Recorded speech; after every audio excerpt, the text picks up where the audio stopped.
hearing you say, you've talked about impatience. What I'm hearing you say is that it's too soon to talk about a referendum. It's too soon to call for changes. We need to give it time to breathe. We need to give it time for implementation, because I know the implementation period is 1 more year to go for the full implementation period that is stated and put in law. Let me say two things. One is the implementation of the Constitution is a lifelong process. Yes. I mean, the US Constitution is still being implemented. They're still fighting about what it means. 300 almost years later.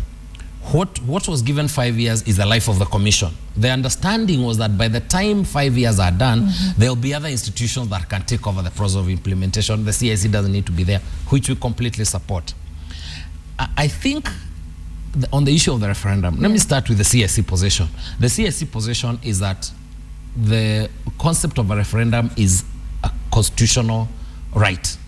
Any party, whether it is CORD or the governors or any other Kenyan or the media, anybody is allowed by the Constitution to seek a plebiscite. That is allowed. And I think we need to affirm that. I don't think our approach should be that it's almost unlawful and that those people calling for a referendum are doing something illegal. No. Okay. I think what we need to ask ourselves, is every right that is given by the Constitution, should it be exercised at any time? Is there an appropriate moment? What are the downsides? What are the upsides of a referendum? What are the solutions outside of a referendum that are there that can resolve some of the issues that are being raised because they are real issues? Okay. What are the prejudices that a referendum can cause, knowing the realities of our country? Because we're not living in mass. We're living in this country where we know we rarely have a discussion on issues. Usually issues are immediately translated to political contestation. However important the issues are, so that even if an entity has a very legitimate issue they are raising, the reality is that very soon we'll frame it as a political contest. Yeah. Is that healthy for the country at this point? That is a conversation that those who care for this country must have.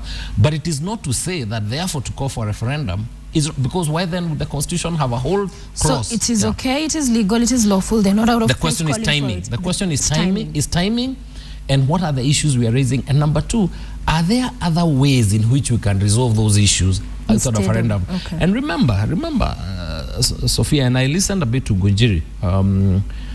Remember that this is one of the most consultative constitutions that Kenya has ever made. If you look at the history of constitution making in Kenya, constitutions have always been partisan. If you look at Bomas was owned by the opposition then, and that is why government walked out. Right. If you look at 205, and the reason the referendum was lost is because the referendum was then owned by PNU, so the other side jumped out. And so in a sense, that the constitution then tended to favor what then government felt was useful at that point for itself. In 205, Bomas was the way the opposition felt it was. 2010 was the first time everyone was in government. It was one of those unique moments that nations rarely have, where all of us are sitting in the table. And so in a sense, it is one of the constitutions that generally reflects the will of Kenyans. Right now, if we do a referendum, if they are pushed on the basis of a political issue, the reality is that even if the solution that is found is good for Kenya, it will be defined as a win by, which means that that part of the Constitution is rejected by the others. And you see, one of the things you want as a country is to have a document that unites us. We had an opportunity from this Constitution to actually have passed a document that even if we disagree on all other things, at least on this one, we did it when we were one nation. So, and it's important to protect that. Because remember what I started by saying, Sophia, is that we are building a nation. We are recreating a nation. If you look at the US or the United States of America, and I will quote it because it's the one that we were all visiting the other day. Yeah, you were there. No accent. No, I'm not saying anything. But I think the point is that if you look at one of the things, and I wrote a piece about it in my Sunday column, there are certain things that define the US and that make it a nation. And the reason why you find, even though they have very serious disagreements between the Republicans and the Democrats, they all they all recognize, respect, affirm their constitution. And they talk about it with the same vehemence as they talk about the Bible, especially in the Bible Belt and the other places.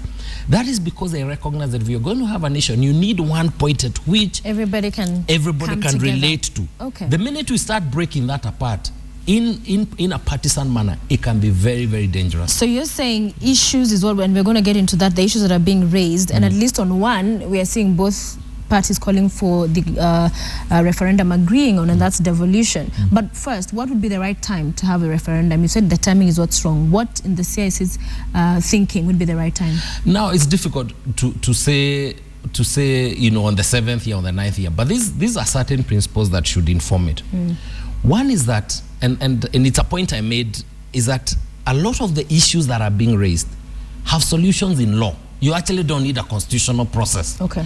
What we should be doing is ensuring that the laws that are there, one, are proper, and two, that they are being applied.